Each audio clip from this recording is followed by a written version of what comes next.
KwaNtu on 702. In this hour, you will remember that I had the conversation with Gogo Dungezweni Matshiqi. Some of you call him Aubrey Matshiqi. For our sins, we were given that name, him and I. And we started a conversation almost a year ago that we tried to invite him every quarter to come and give us a perspective, a sense of what it is that we need to understand about world affairs, about domestic affairs. And besides being a man of the cloth, as it were, being a sangoma, a healer, he is also a prolific professional commentator and analyst as far as economic and political issues are concerned. And I invite him every quarter to come and talk to us. And last week we didn't get to finish the conversation that we were having. You remember that the slot is KwaNtu. And really it is an attempt for us to understand world affairs, world issues from the perspective of humanity. There's a particular context in which we have these conversations. It is our desire, our fervent desire to remember that when we've agreed or disagreed, we have the higher responsibility of genuflecting, of submitting to the higher calling that we've been given of humanity. And he joins me this evening, and all I can say is Thokoza Gogo. Thokoza Kehle. Are you well this evening? I'm well, thank you. How are you? I'm not. I'm not. I've got to tell you that I'm well. Well, in that case, yeah. In ngesiXhosa we will say indoda ibhityele ebhulukhweni. Let it be ebhulukhweni. But here's if somebody else were to ask me that question, I'd probably just move on and say, yeah, I'm fine. It's like, how's it? No, I'm okay. No, I'm not.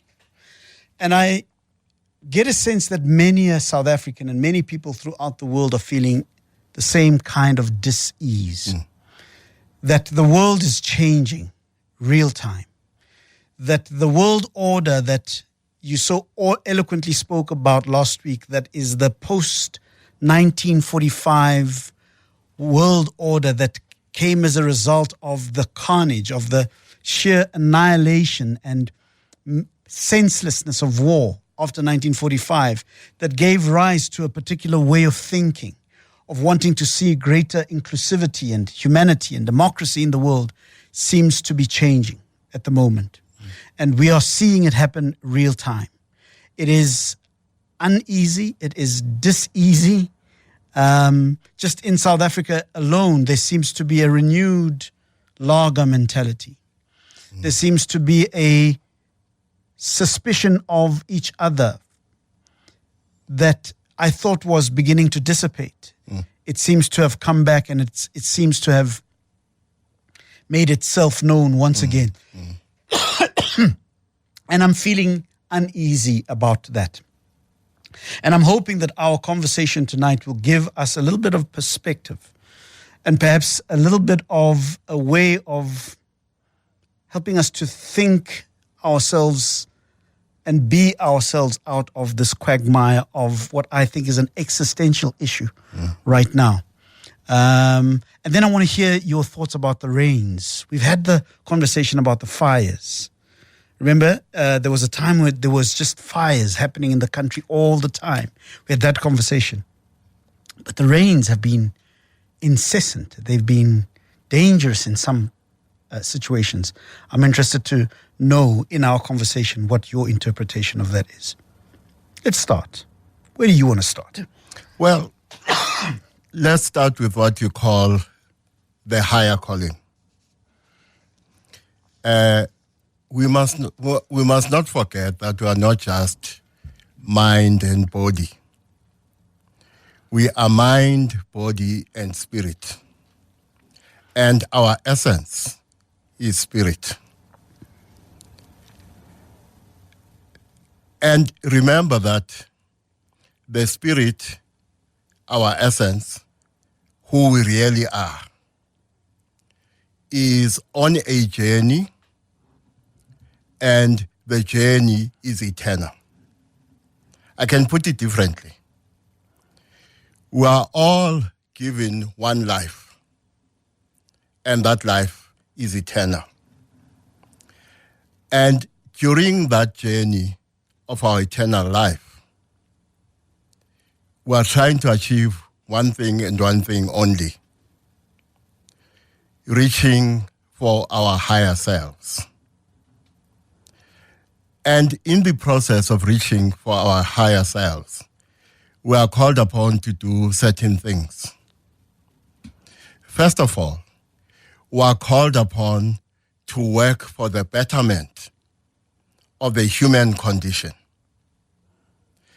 And in order to do so, one of the things we must remember, which we touched on last week, and we have touched upon before, is this. We read in the Bible that you must love your neighbor as you love yourself.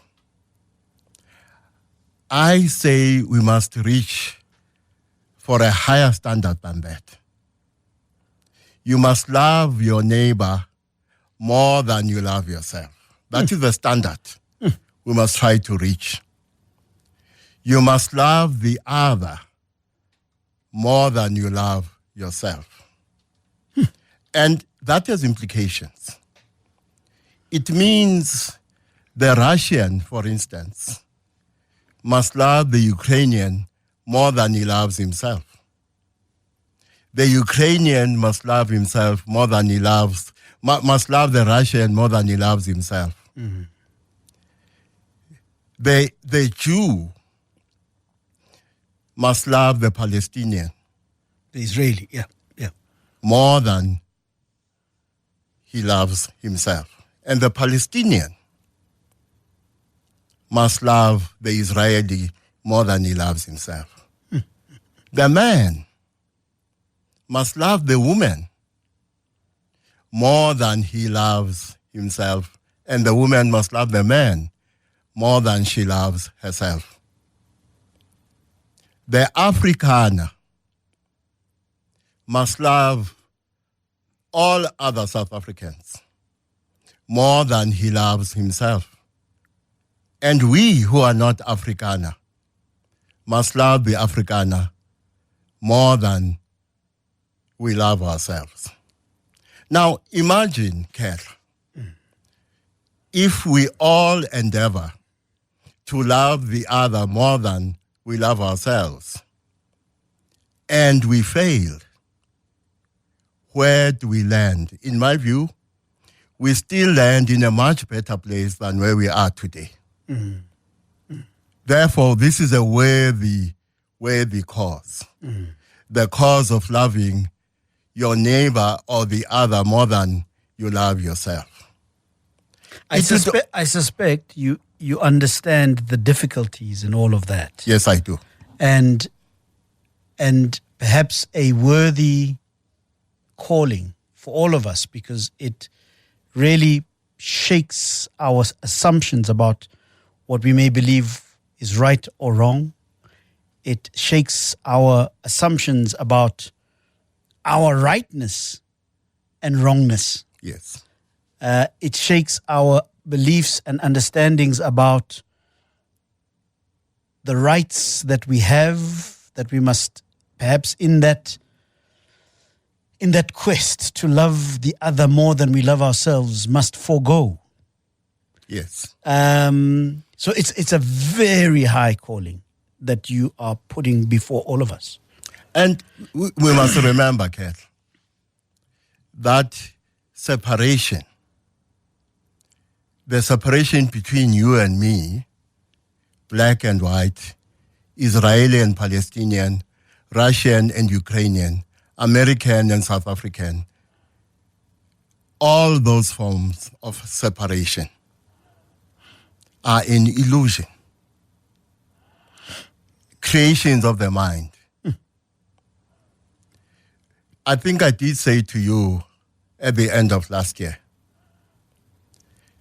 that you are not Aubrey Masango and I'm not Aubrey Matshiqi.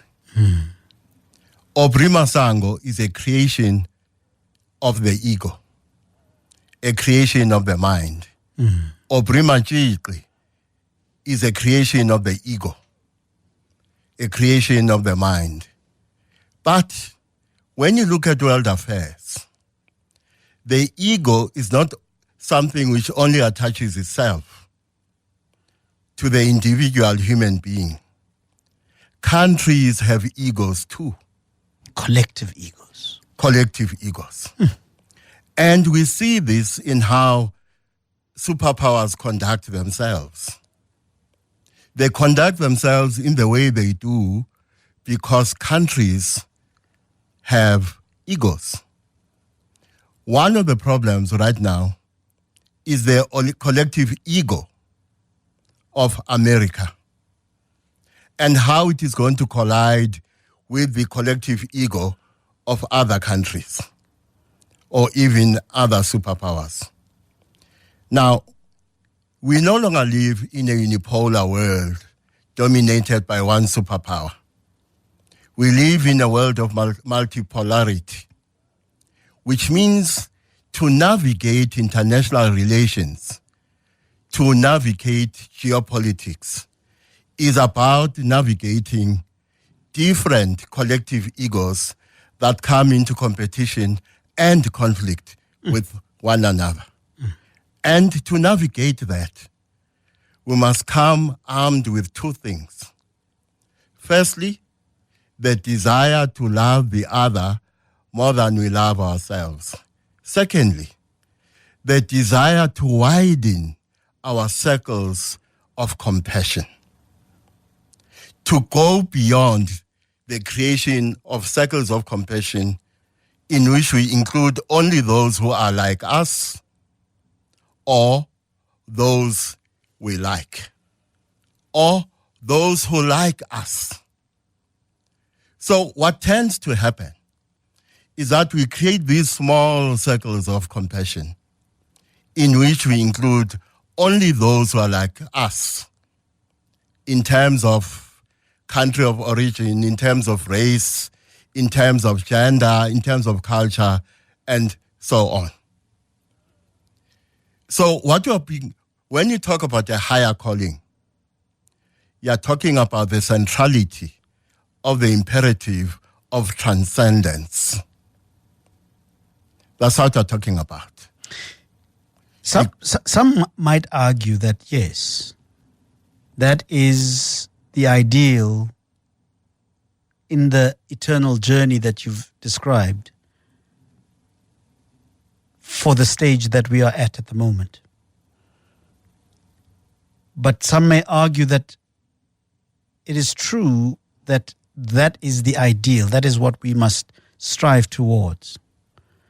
But how do we deal with the practical realities of the dispensation of the ego that we are in at the moment? How do we deal with the fact that we have what is becoming more and more, if news from America itself is to be taken seriously, what is becoming more and more what seems like a growing imperialism, a growing dictatorship? Even politicians from the Republican Party are beginning to show serious concern about the way that executive orders have been signed without going through the congressional constitutional process of the United States of America. The courts in America are starting to say that you have signed these executive orders without having gone through the due democratic process of this country. There is this hovering gentleman who happens to be a billionaire who is very, very instrumental in influencing policy that has rules in terms of our constitution. And that is coming not just from the Democrats, but from the very Republicans that President Donald Trump is presiding over. And I mentioned that specific issue. I mean, we could mention all sorts of things. Here in South Africa, the fact that we have a budget that is being horse-traded about even at this moment. The fact that we have issues in the Middle East where there is the possibility of the buying of Gaza by America.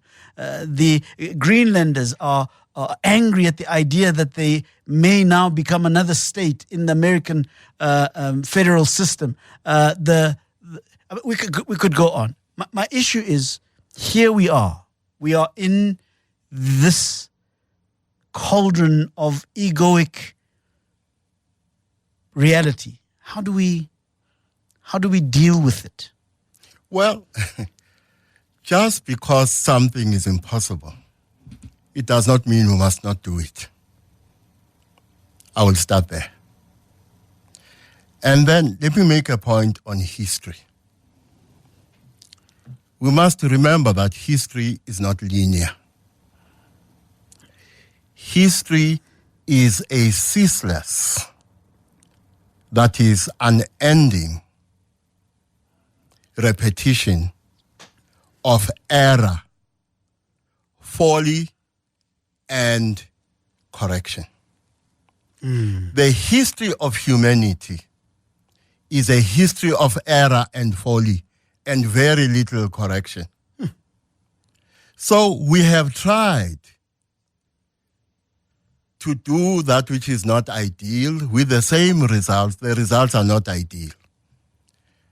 It is often said that to try and solve a problem through the same solutions that keep on not working is a sign of insanity. Now, if we are to talk about the practical, I suppose this is why we say politics is the art of the possible.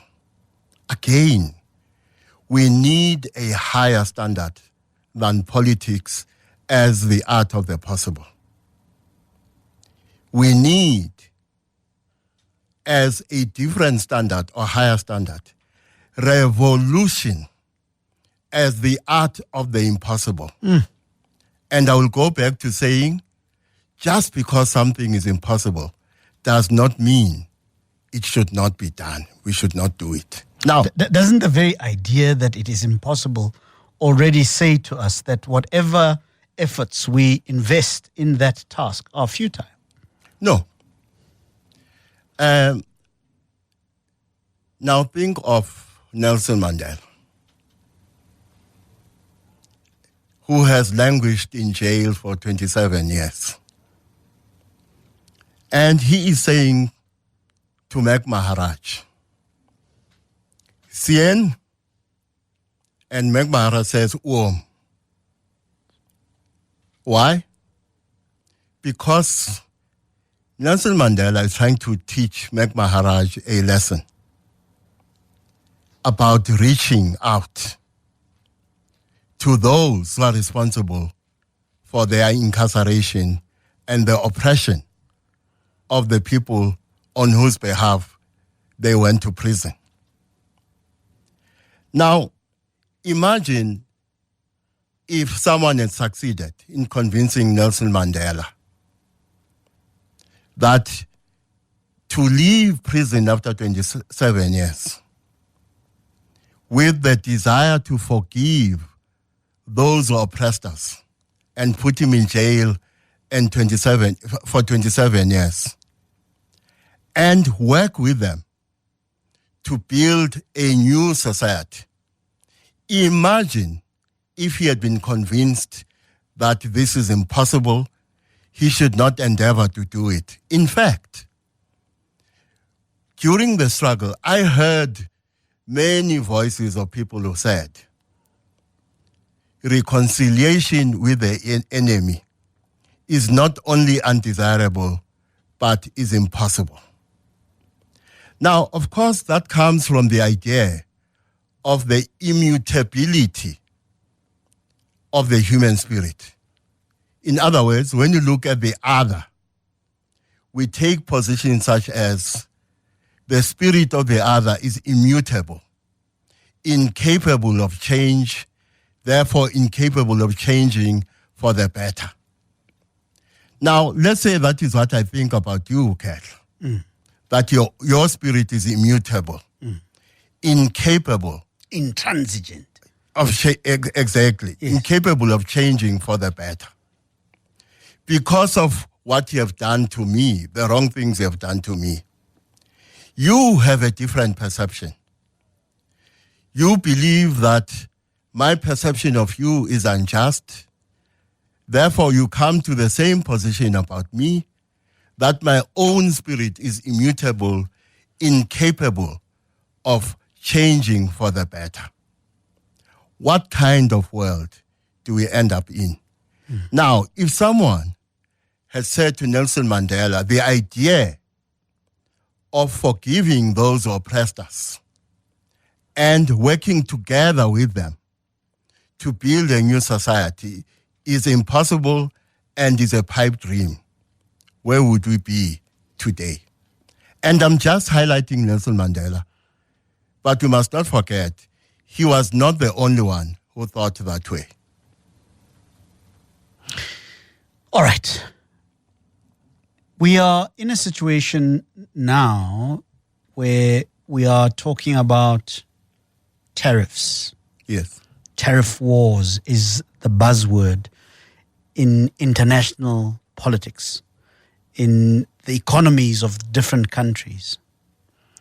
And we are seeing a rise. I don't know how else to describe this, but we are seeing a rise in a way of thinking that no longer sees as sacrosanct the process of bilateralism, democracy, inclusion. All of those words over the last few weeks have become swear words in ever growing and increasing frequency and in ever growing enclaves of power. To the point where, as I said in my opening, there is a growing polarization, not only in the world, amongst people that were former allies. And I'm thinking here between Europe and America. These are allies. I mean, that's why we speak of that union of states that at a certain point in time ushered in a new way of thinking about the world post-1945. A way that espoused ideas such as multilateralism, democracy, negotiation, the rule of law. It appears that we are going back to a space where might is right. And dare I say, might is right and it is white. Exactly. Now, I have already said that history is not linear. It is a ceaseless repetition of error, folly, and correction. With the presidency of Trump 2.0, we have entered a period in history that will be characterized by future generations as a period of error and folly. Now, the reason why the error and folly occur is a strategic matter at one level. Now, the past 2 weeks, for those of us who follow international relations, it was as if one is in Willy Wonka's chocolate factory. There's chocolate everywhere. I mean, just today, I watched Putin giving a response to the idea of a 30-day ceasefire between Russia and Ukraine. After that, Putin had a meeting with the leader of Belarus. While that meeting was happening, Trump's envoy was waiting, Stephen, what's his name, Wiscott, was waited for 8 hours, by the way, to have the meeting was sent for Putin. So it has been a busy 2 weeks. And it was interesting to watch what was happening today and over the last 2 weeks. For me, it's like a game of chess. Some years ago, someone came with the idea of a different kind of chess. Chess that is played by 4 players. Who are the 4 players? America, NATO, Russia, and Ukraine. Now, imagine that game of chess with 4 players. What I would remind all these players, I would also add South Africa, given the fact that Zelensky is coming. And the only reason Zelensky is coming is because he recognizes South Africa's soft power and moral authority to some extent. In other words, South Africa's moral authority is not totally eroded. There is still a semblance of which Zelensky takes heed of. Now, what I would say to South Africa, to NATO, to America, to Russia, to Ukraine is that in strategy, we must remember that no strategy survives contact with the enemy. I will repeat. No strategy survives contact with the enemy. So Trump's strategy is not going to survive contact with the enemy. NATO's strategy or Europe's strategy is not going to survive contact with the enemy. Russia's strategy is not going to survive contact with the enemy. And of course, Ukraine's strategy is not going to survive contact with the enemy. And us too, as South Africa, whatever strategy we choose to adopt, we must remember that no strategy survives contact with the enemy. Have we got a clear matrix upon which we can rely to define who the enemy is at any given point? Well, let me start with what I believe should be critical elements of strategy. All these actors must look at. And when it comes to South Africa, this small country that tends to punch above its weight in international affairs, and remembering that we are the president of the G20 until the end of the year.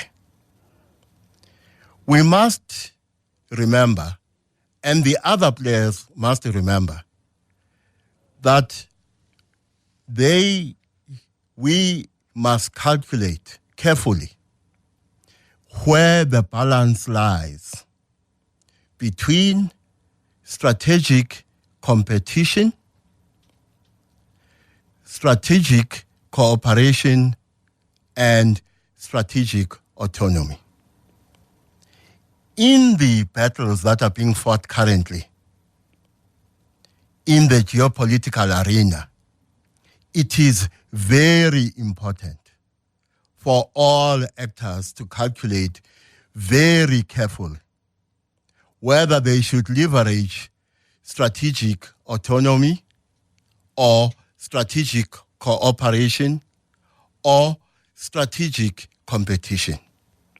Because if they calculate incorrectly and leverage the wrong strategic element, of course, they will render true what I've said, that no strategy survives contact with the enemy. In other words, all these players must bear in mind that if they place the balance between these different elements in the wrong place, if they miscalculate, they increase the chances that their respective strategies will not survive contact with the enemy. Who is the enemy, you ask, or what is the enemy? Remember that what stands between a strategy and its seamless prosecution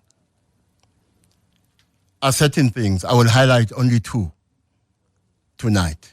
First of all, the reason strategies tend to fail is because all strategies are more rational than those who designed them. So Trump's strategy is more rational than Trump. Russia's strategy is more rational than Putin. Our own strategy is possibly suffering from the same problem, that strategies tend to be more rational than those who design them. I want to stop That's you the there. first weakness. I want to stop you there Yes. because I need to pay rent. But I do want to get a sense of, Are you going to pay VAT?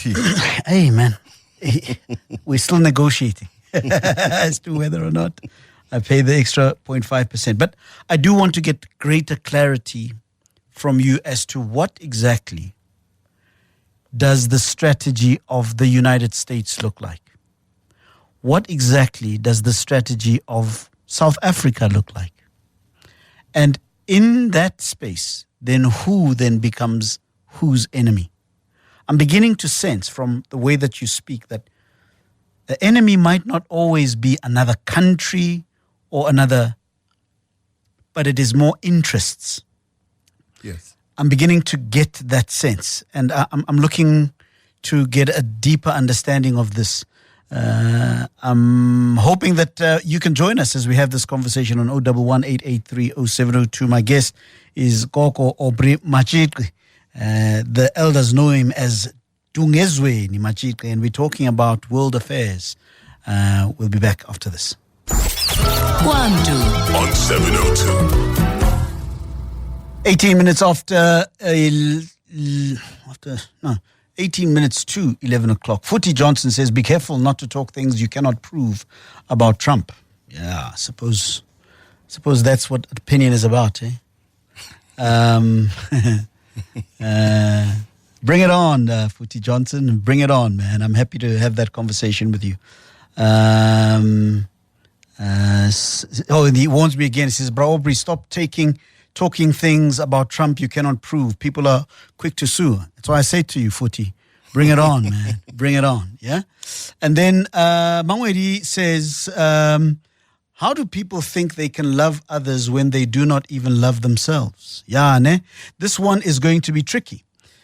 Look at how those with money are portraying their egos and hate on others, disguised as politics. Oh, and Footy again comes. Stop talking about Trump and Republic. Stop creating unnecessary panic for South Africans, says Footy Johnson. Footy Johnson, why don't you stop repeating yourself and call me and let's talk? Yeah? I mean, he's written about 4 or 5 times as Footy. There's Footy. Give me a call, Footy. I'm happy to talk to you. He's not called Footy for nothing. Absolutely. Absolutely. Yeah, okay. Gotcha. Mtia Lunga says, I'm lost, Aubrey. It was said and shown that the Kremlin visited NATO so many times to query their eastward expansion and was ignored. The Kremlin's query fell into deaf ears till Putin, was triggered by Biden that Ukraine join NATO and said, but as said by Trump, which side is right? Yeah, I suppose that is our dilemma, Mtia, that we are looking at all of these things that are being said. But Gogo, you started off by saying that the strategy is often more rational than the one who espouses it, who is pregnant of it. I'm hearing that even as we ask the question, who is the enemy here? That perhaps that is the optical illusion. That the optical illusion is that we tend to think that the enemy is a person or it is a country, but maybe the conversation should be about interests, about strategic interests. Help me through that. Well, one of the mistakes made by those who design a strategy is to locate the enemy outside. Yep. So the enemy is always or almost always outside. When actually the designer of the strategy may be the enemy that must be overcome. For instance, if you think about soccer, you remember Barcelona during the days of tic-tac. Barcelona was an example of a football team that is good on the attack.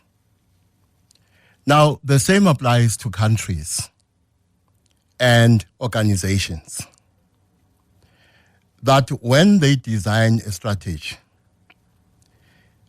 invariably what happens is that they are good on the offensive, but are very poor on the defensive, which means the strategy is weak when it comes to the assessment of risk and therefore the mitigation of risk.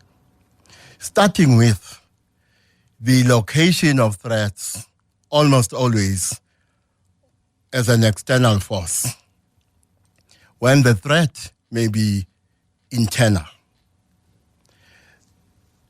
Now, if you look at, you ask what is Trump's strategy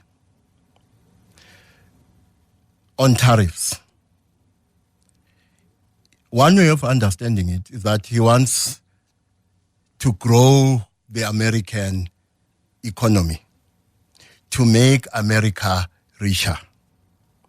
The assumption is that what will happen is that when companies get beaten by tariffs, they will relocate to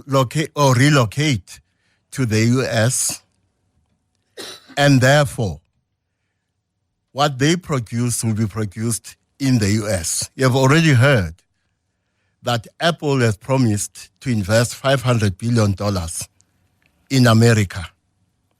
Now, remember that if you think about your iPhone, different parts of your iPhone are manufactured in different parts of the world.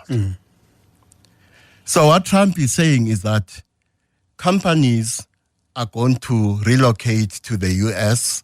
What they produce will be produced in the US.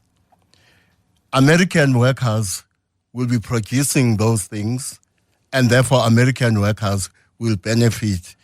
By extension, the American economy will benefit. That's the strategy. Except that we must ask questions such as, who pays tariffs? When South Africa imposes tariffs on Lesotho, who pays the tariffs? It is South Africans. Horse meat will be more expensive because of the tariffs we have imposed on Lesotho. And therefore, tariffs may be inflationary in South Africa's economy. Now, we've already seen, for instance, that one of the unintended consequences of what Trump is saying and doing is that he has created a lot of uncertainty. Now, remember, the markets hate uncertainty more than they hate bad news. Yep. Bad news. Yep. So they hate uncertainty more than they hate bad news. And Trump is creating a lot of uncertainty, and it is beginning to reflect in what is happening in U.S. markets. You saw, for instance, that the shares of Tesla in one day this week tanked quite seriously. Tanked by 15%. Yeah. Now, counter tariffs may be another enemy. Europe has threatened that they will impose counter tariffs. Now, we must remember another thing, and this is why history is very important. History teaches us that empires have fallen for similar reasons. One of the reasons is the strategic error of overreach. Now, Trump is fighting battles on too many fronts. And therefore, as a result, America may commit the error of overreach. Some are even beginning to talk about the fact that Trump's presidency 2.0 will be a critical moment in the beginning of the decline of America's power. Now, I personally think it is too soon to talk about America's decline. I think I said to you last week that a period of decline may take hundreds of years or even longer, unless you have an immediate collapse, of course. Although you have people that have made the observation that most empires take approximately 250 years to come to their demise, from their beginning to their end. And some have pointed to the idea that America starts in 1775 or something like that. Yeah.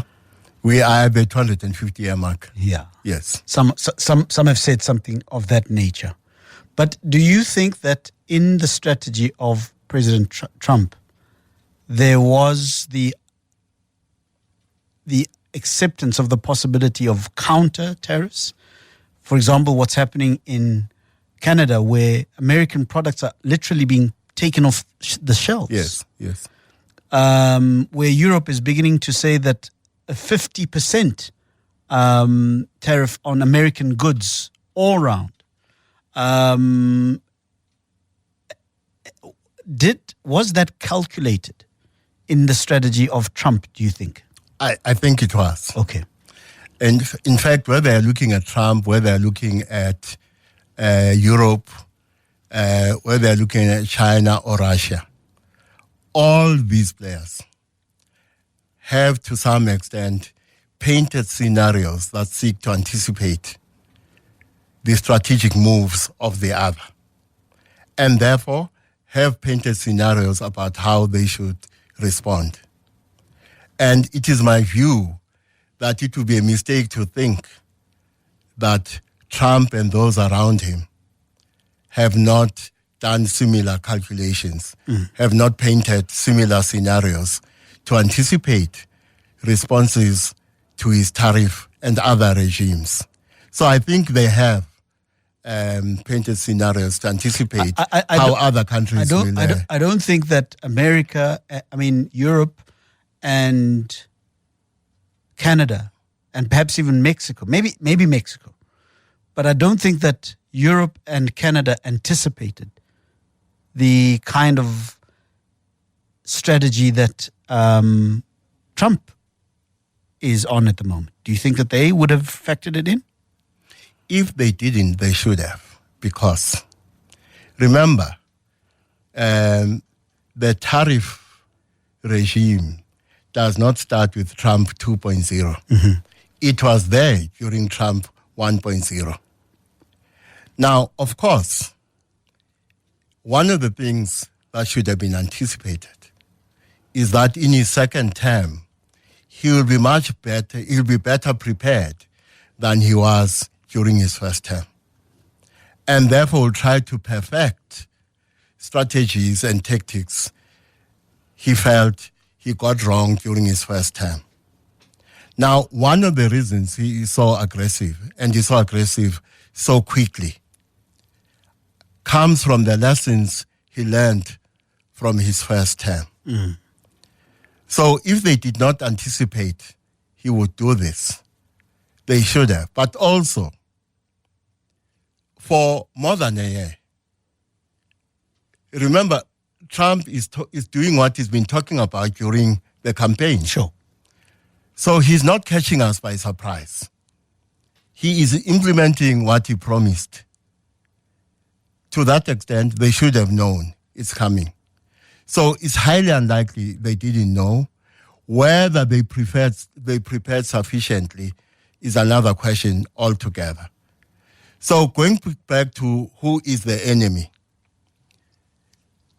The enemy may be subjective weaknesses such as injudicious strategic and tactical choices. Now, I can assure you that when you look at Trump 20 years from now, we will talk to some extent about the strategic and tactical errors he made during this period. And that is one of the enemies. Errors of a subjective nature that are made at a tactical and strategic level, which, as we speak, I believe are happening in real time, whose impact we're going to see maybe in a year's time, maybe in 2 years' time, maybe in a decade.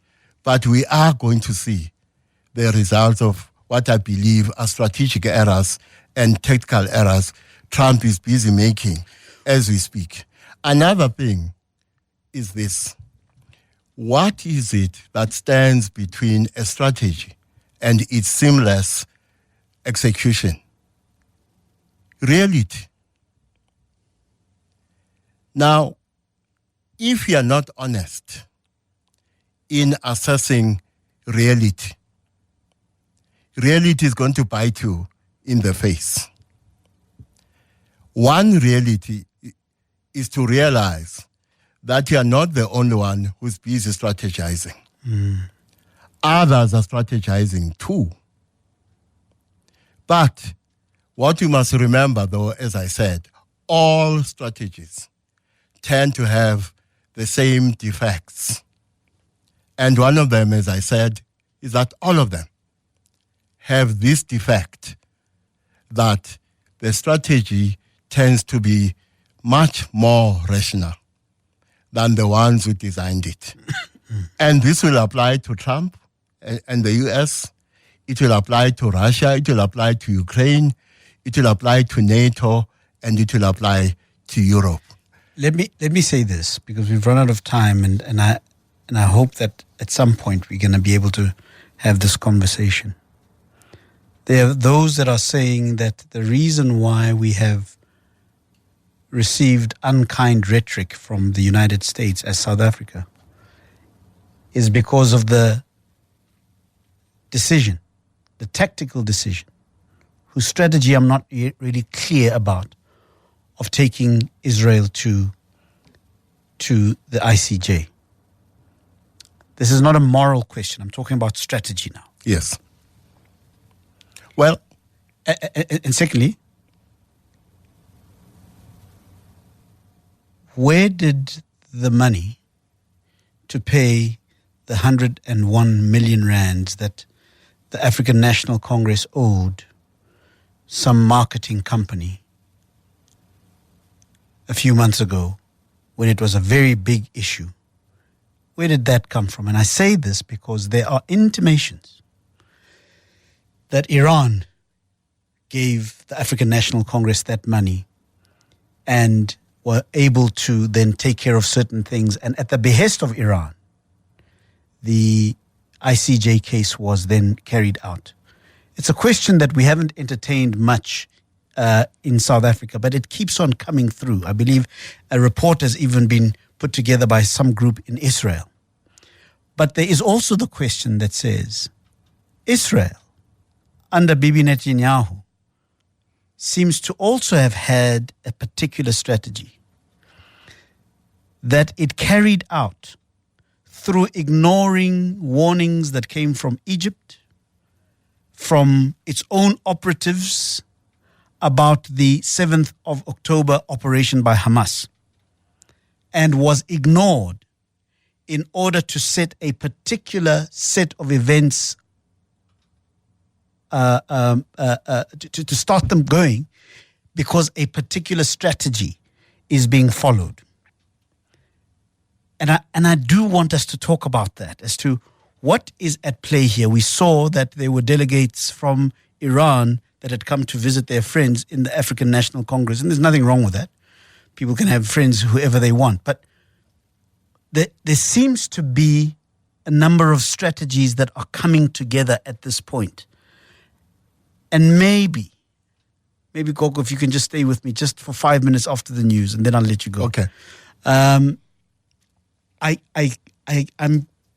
having the sense that there are strategies from different players, whether it's 4, whether it's 5, in this chess game, that are beginning to manifest in ways that may cause conflict that we might not be able to survive as humanity. I want you to talk to that as we finalize after the news. KwaNtu on 702. 8 minutes after 11 o'clock, I continue my conversation with Gogo Aubrey Matshiqi, Gogo Dungezweni, as we talk about world events and the various strategies that are finding manifestation and seem to be very, very, very, very present and in sometimes unsettling ways.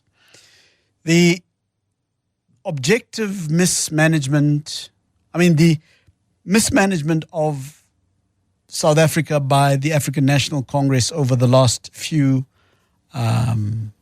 terms is an objective reality that I suppose many people would agree upon, except perhaps those that don't agree. It's an objective reality that affects South Africans in different ways, but it's something that I think even the African National Congress would agree to.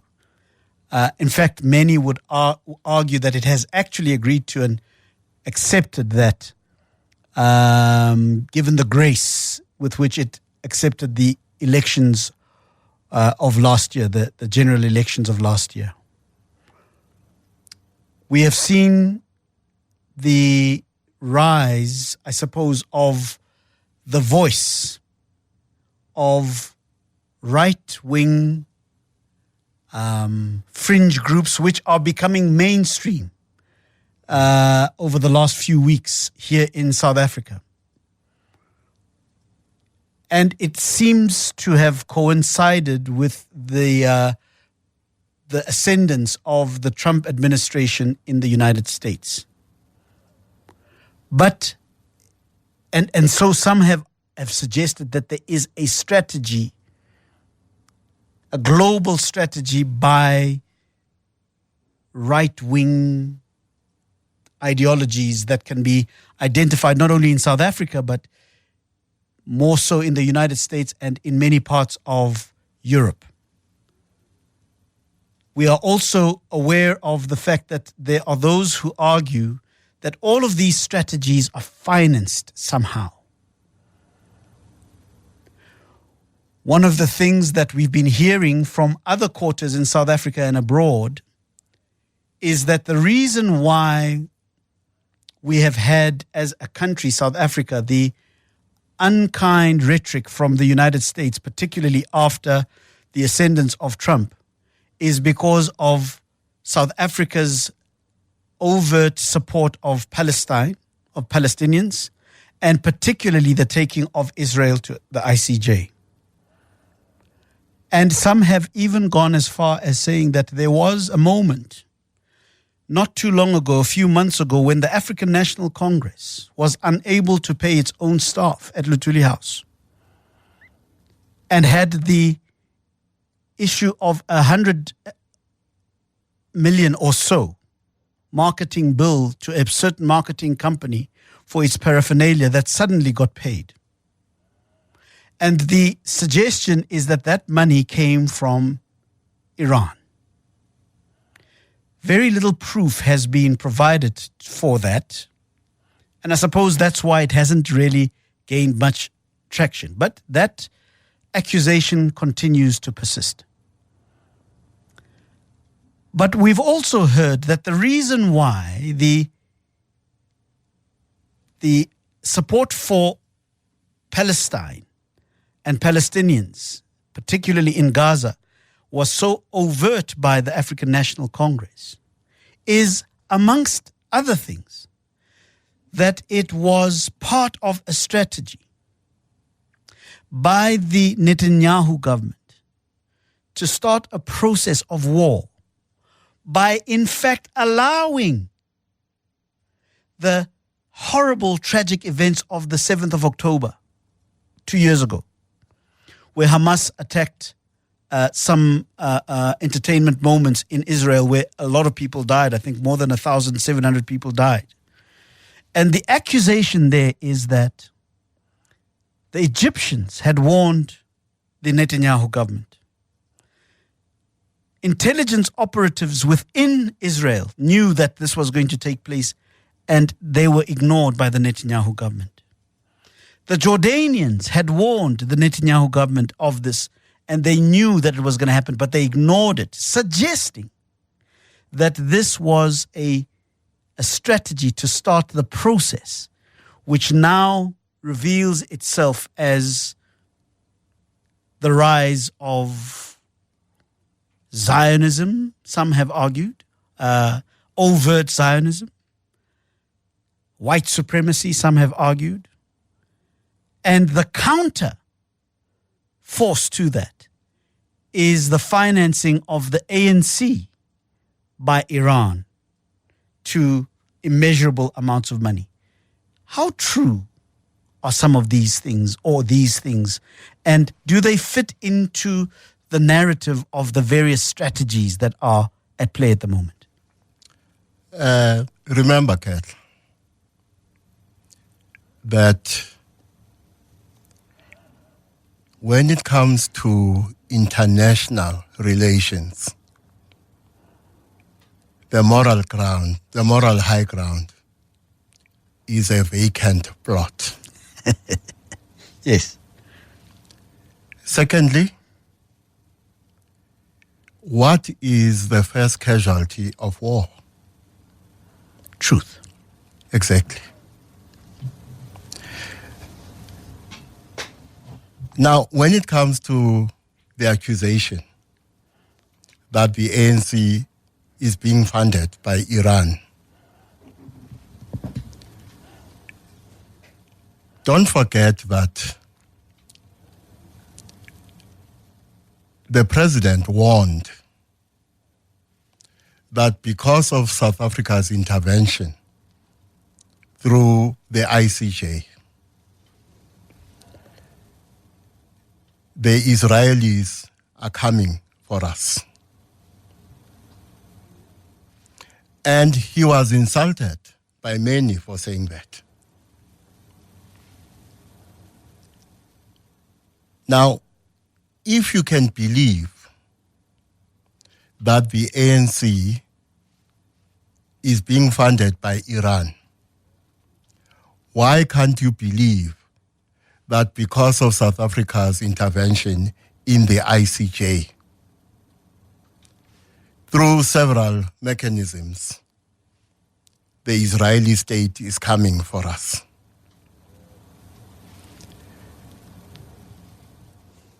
In other words, I said earlier that South Africa's moral authority is not completely eroded. And South Africa's soft power is not completely eroded. One of the things neither the United States under Biden and Israel under Netanyahu anticipated is that South Africa would take the question of the Palestinians to the ICJ. Yes. they were caught completely off guard. They did not anticipate that this small country on the southern tip of Africa is the one that will take the step of taking Israel to the ICJ. Now, if you listen to what Trump has been saying about genocide against white people or certain classes of people in South Africa, in a way, this is one of the direct responses to South Africa taking the Palestinian matter to the ICJ. Because the accusation by Trump is this: the pot is calling the kettle black. In other words, South Africa is guilty of genocide, and the same South Africa goes to the ICJ to allege that Israel is guilty of genocide. In other words, the claim by South Africa has no credibility. So this is an attempt at attacking South Africa's soft power and at attacking South Africa's remnants of moral authority. That's what is happening here. But something else is happening. This is a warning to any other country that may want to take the side of the Palestinians. In other words, the attempt here is to impose a chilling effect, not only on South Africa, but on any other country that seeks to take up the cause of the Palestinians. But remember, again, Kehla, what we said last week. Last week we said that in politics, there are times when it does not matter whether a perception is grounded in truth or not. There are times when what matters more are the political ends to which such a perception can be deployed. In other words, it does not matter whether it is true or not that the ANC is being funded by Iran. What may matter more are the ends to which such a perception and allegation may be weaponized. Is there anything wrong with the ANC being financed by Iran? In the same way that somebody might argue that, I don't know, AfriForum and Solidarity do get some of their financing from sympathetic groups in America? Objectively, there is nothing wrong. But remember that if you claim that South Africa is a friend of Iran, or Iran is a friend of South Africa, you are trying to say much more than that. You are trying to say South Africa is a sponsor of terrorism, to the extent that there's been an allegation for many years that Iran is a sponsor of international terrorism. In other words, they are trying to put South Africa and Iran in the same boat. We are trying to say South Africa, whatever Iran is accused of, South Africa is guilty of that too. For instance, to the extent that some will argue that Iran is guilty of religious intolerance, South Africa is supporting Iran's intolerance. Now,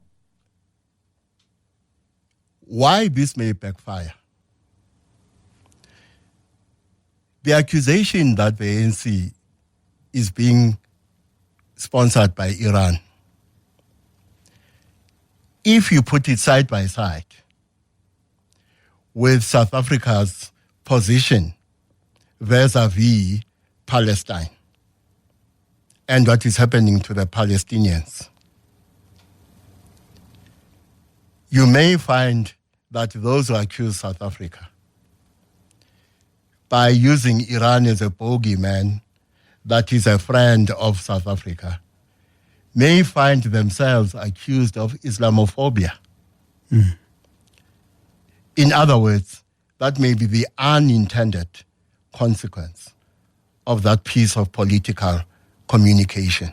I want to quickly get, because I know your time is running out, I want to ask you about the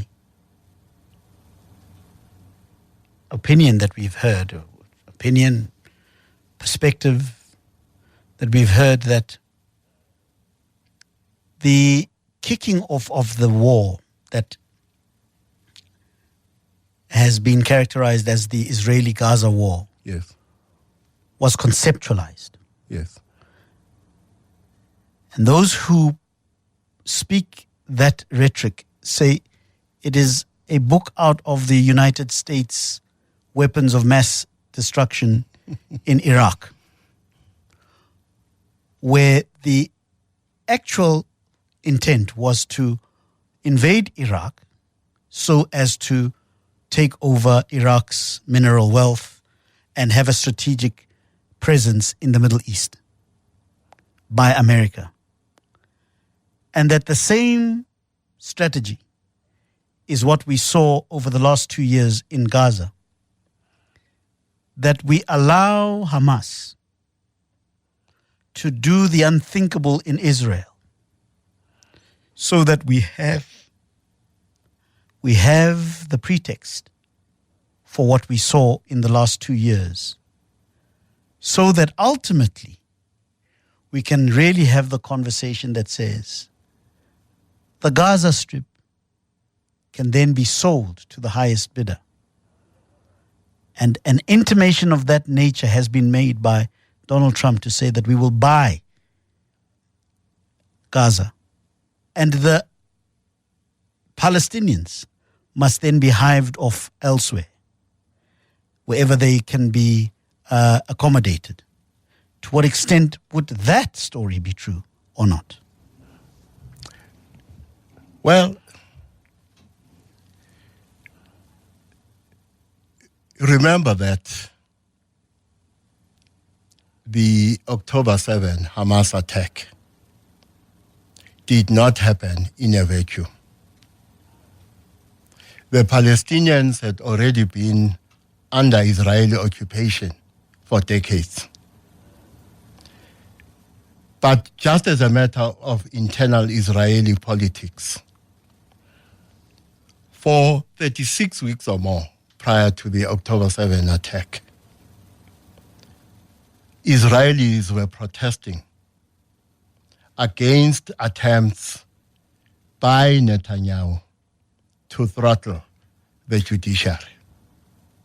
So at the time of the October 7 attacks, Netanyahu was in deep political trouble. And also, he was facing corruption charges. As it is right now, he's in court facing corruption charges. So one of the allegations is that the October 7 attack may have been orchestrated not by Hamas, but by forces acting in the interests of Netanyahu. If you look at it from that angle, Hamas may have been a conscious or an unconscious agent that acted knowingly or unknowingly in the interests of Netanyahu. What that means is this. It's quite possible that this is one of those cases when two truths that at face value seem contradictory can sit comfortably side by side. So it's quite possible that, and here I will give you a very wild scenario. that may or may not be based on reality. If I were asked to investigate what happened on the 7th of October, I will start with certain assumptions and prove them or disprove them in the process of investigation. One of the assumptions I would make is that Hamas is infiltrated. And if the assumption is correct, then make another assumption. Infiltrated by whom? Infiltrated by those who sought to act in the interests of Israel. But along the way, the interests of Israel and the interests of Netanyahu were made to look synonymous. So, if Hamas is infiltrated, it may have been infiltrated, therefore, by people who may have been part, directly or indirectly, of the planning that led to the October 7 attack. And many in Hamas who would have participated in the attack would not have known that Hamas is an unconscious agent Of Netanyahu. of Netanyahu. As I close, because I suppose at the end of the day, we look at these various scenarios to be able to try and make sense of the curious rise in the voice of Zionism Yes. and what some might call white supremacy in recent history. And the curious desire by Trump to have peaceful negotiations with Iran, when the rhetoric in the past was to obliterate them for reasons that you've already explained now.